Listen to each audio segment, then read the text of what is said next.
Before we get started, I just want to ask you guys to subscribe to the channel if you haven't already. Go ahead and hit that like button and drop a comment if you have any questions about what's going on here. I'd love to have a conversation with you guys about it.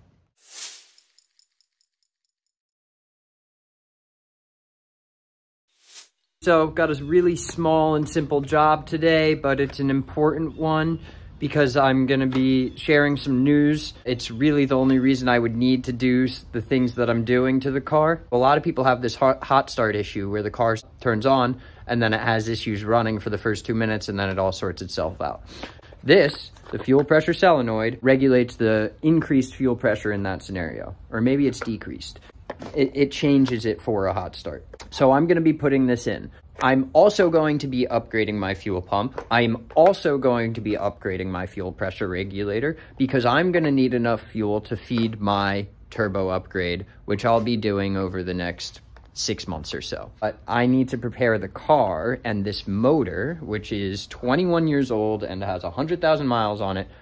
It needs to be in the healthiest condition possible before I increase the horsepower. So even though we are just doing the fuel pressure solenoid today, it is the beginning of a larger project of upgrading the turbochargers. So that will include doing a full-on 120,000 mile, 20-year service, boost pressure test, oil pressure test, fuel pressure test. I'll be doing a fuel pump, fuel pressure regulator. I'll be doing an ECU flash tune, as well as upgrading the fuel injectors, all preparing the entire motor and the car for DR-650 turbochargers. This is a 1999 3000 GT Vr-4. I really want it to be as close to stock as possible. I've even gone and got Evo injectors because I want Mitsubishi parts in my car. The turbos that I'm putting on are bolt-on upgrades. They just have a larger internal cartridge. The only real major adjustments that are going to be happening outside of stock are the turbos themselves, the injectors, the fuel pressure regulator, and I think that's it. Yeah, the full 120,000 mile service, all the fuel system upgrades, and then the turbos themselves. And that will be the entire build. I'll be doing this over the next few months. So please stay tuned, check it out, subscribe to the channel. If you have any questions, let me know. I've got everything mapped out. I'll actually be doing a video on the budgeting for the build and all the different parts that I know that I'm gonna need. Stick with me, guys. This is gonna be really exciting. Thanks for checking it out. We're going to be changing the fuel pressure solenoid today, not the regulator. This is just a little piece that goes on the firewall, and it's just really easy to change. A couple vacuum lines, a harness, and I think a securing bolt to the firewall.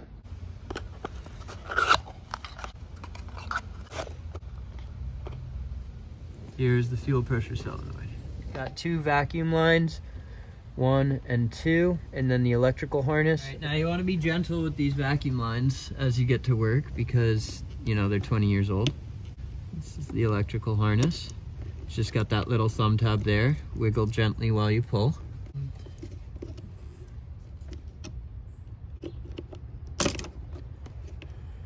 One.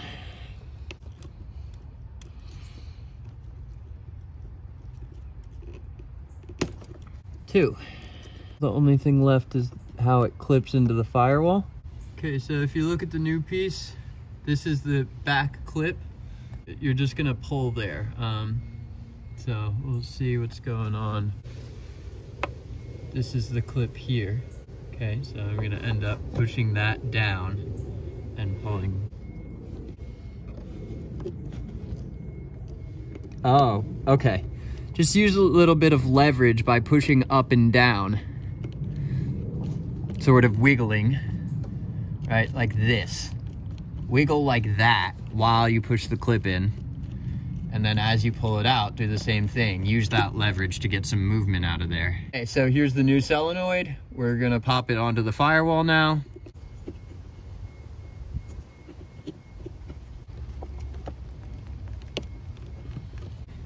Okay, we're on.